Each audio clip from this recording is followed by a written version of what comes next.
Welcome to Blue Talks.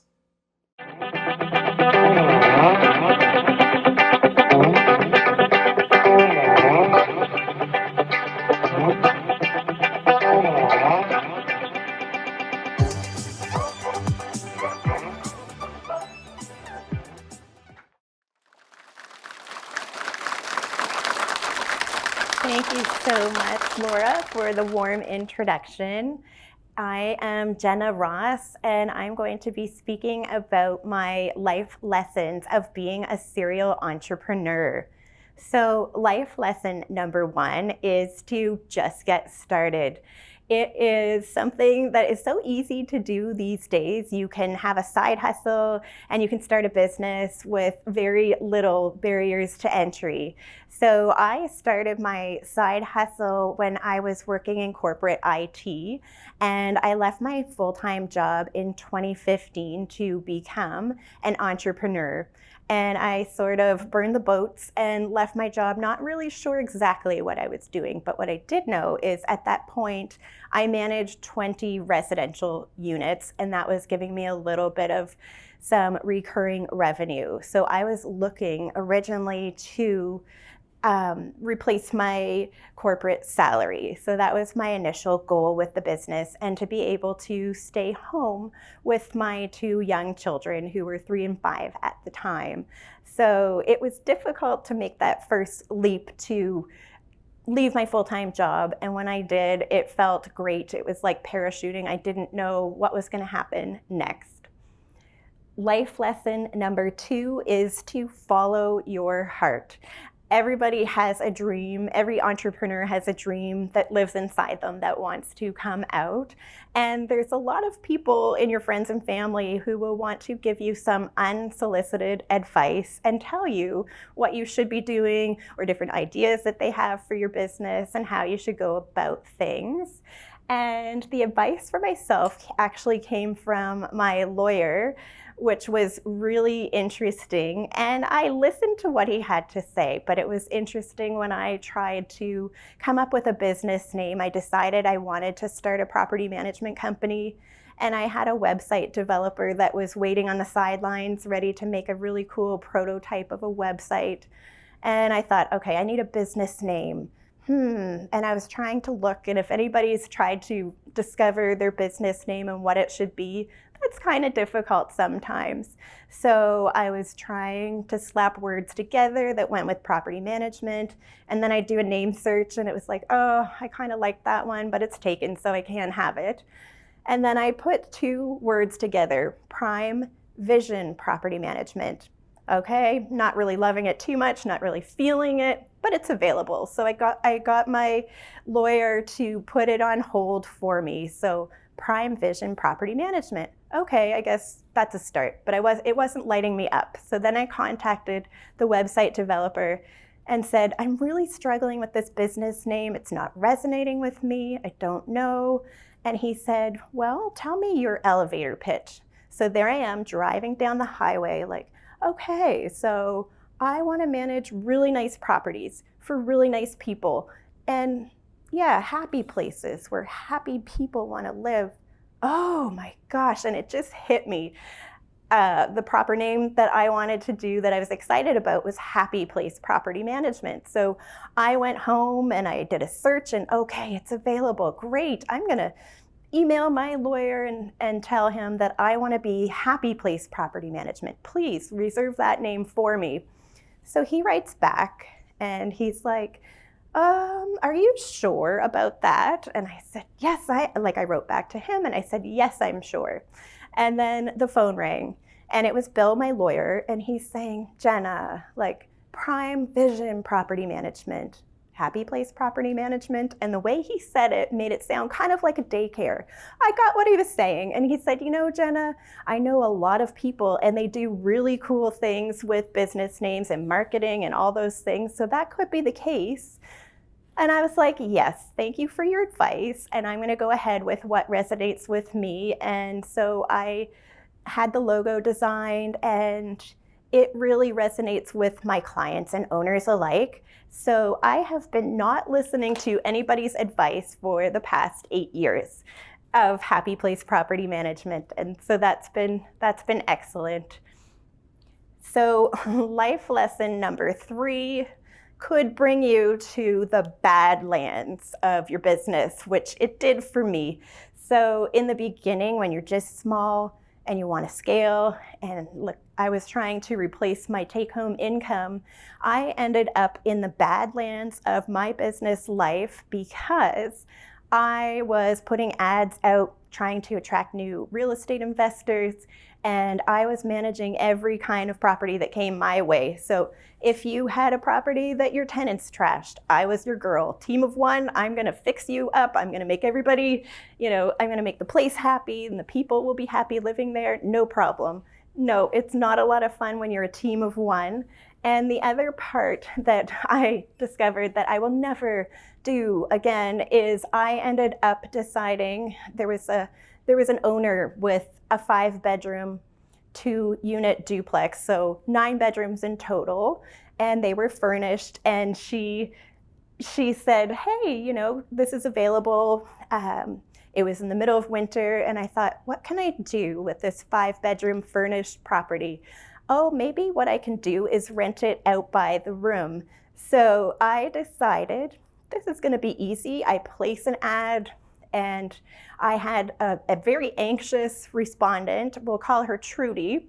And it turned out that Trudy took a room and she moved herself in happily. And we were starting with a 3-month fixed term lease. Well, it ended up being the longest and worst 3 months of my business life, because Trudy was moved in and exemplifying sociopathic behavior, including gaslighting me. We had to move other people in with her, and it was like an episode of Big Brother gone seriously bad. And so I can't even tell you how many times the police had to come. Trudy was calling them on the other tenants, and I moved in 4 unsuspecting people, and it became like a battle. The police came multiple times. At one point, they came and they sent 5 police officers in cars racing to the place because they thought that there was going to be a physical battle between the 2 tenants. So all of my tenants ended up moving out. Eventually, at the end of the fixed term lease, Trudy left, but she walked down the road without her stuff, and then I had to bring the police back to get her to take her stuff with her. So that was kind of the battle there. I finally, said, okay, she's gone, good. Now what we'll do is, the whole plan all the way along was, we're gonna open this up to Airbnb guests for the summer. It's gonna be wonderful, a 5-bedroom unit. It's gonna be fantastic. This is surely going to set everything back for this property. Well, Airbnb is also the life lesson in the Badlands that I probably shouldn't be managing, and here is why. So my first 2 guests came, checked in, and that was fantastic. My 3rd guest ended up booking at the last second on a Sunday evening. So I had to attend the property because we couldn't get a cleaner over there. I made the beds myself. I left him a nice note, and then he checked in with a key without me meeting him in the evening because I felt like that was very unsafe. And I thought everything was good until Wednesday, very early in the morning, I get a call from a detective, and I'm half awake, and I get on the phone, and he's like, "It's a detective from Halifax Police, and we have your Airbnb guest in our custody. We have a warrant for his arrest, and we've been to the property, and we're just letting you know." And I was trying to come up with some helpful information, but suddenly it was like, oh no, what did I do wrong here? Am I in trouble? And so it was very interesting. So they had him in custody. I decided to attend. There were police on the front and the back of the property. I couldn't go in until the investigation happened. So while I was waiting on the patio, it was like a crime scene show, your favorite crime scene show, where an SUV pulls up and 4 people get out wearing the suits and they're carrying boxes to go do their investigation. And of course, the detective from the phone he's joking with me like, have you had your coffee yet? And he's joking with the other police and letting them off their shift. And up they go to do their investigation while I waited. And I got to see, afterwards. And it was kind of cool. It was kind of a cool experience. And I'm thinking to myself, this must be the universe telling me that I am not meant to, manage these Airbnb properties.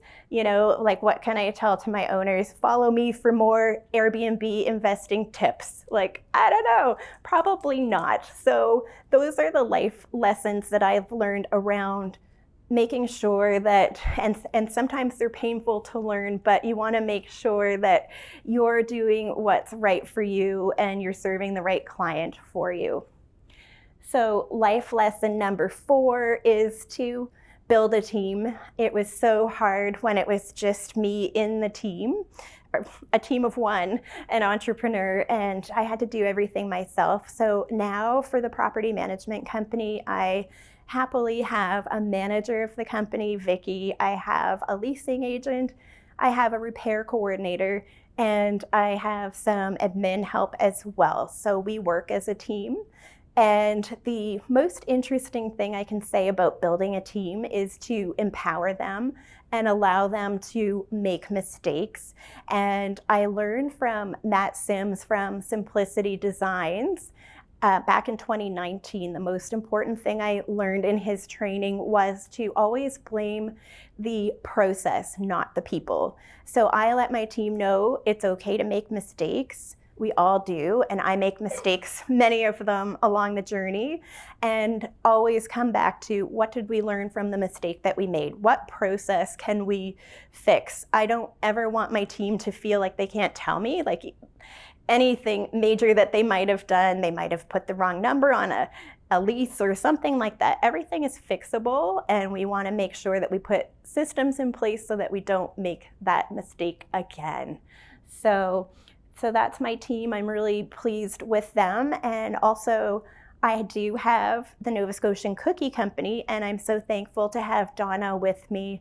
Donna is someone who's legally not an owner, but she acts like it. And that's wonderful to have somebody that I trust that is trying to help me grow the business as well. So life lesson number 5 is to discover your purpose. I discovered my purpose when it was October 15th of 2021, and I was having a session to find out about my human design chart. And that is something where it takes your date of birth, your time of birth, and your place of birth.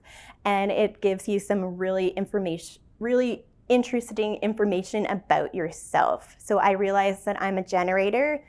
I realized that I'm supposed to be an entrepreneur, and my purpose, which is in my chart, is telling you that I'm supposed to basically take something, it doesn't matter what it is, a product or a service, and share that with the world. So immediately after finding out what my human design chart was and finding out all about myself, things that I knew, I'm an emotional empath, all kinds of things that I knew about myself, I decided right after the call, on a call with a business owner, that we were going to create the Nova Scotian Cookie Company. And I said to her, I love that idea that we had, the Nova Scotian Cookie Company. And she said, yes, we should do that sometime. And I said, no, we should do it today.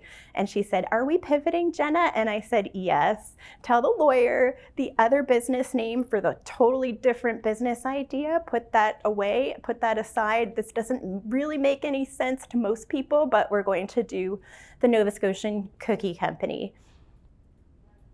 Life lesson number 6, build and nourish your network.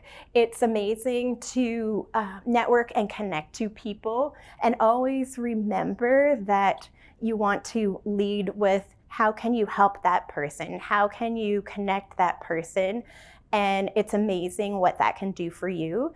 When I made the decision to start a consumer packaged goods company that I knew nothing about, it was very important because I could reach out to my network and ask them to help me get connected to all of the all of the people that would help make that company possible. And life lesson number 7 would be to say yes to opportunities that push your edges and to put yourself in rooms with people that will expand you. And so that's basically what we're doing today. I had the opportunity to speak on stage at Blue Talks in Harvard. And with the cookie company, we've had amazing opportunities. One of them being to have our cookies given to celebrities at the DPA pre-Golden Globes gifting suite in Los Angeles. And I have some other things that I'm cooking up for the future that will push my edges. And so there we have it. Those are the 7 life lessons from a serial entrepreneur. Thank you.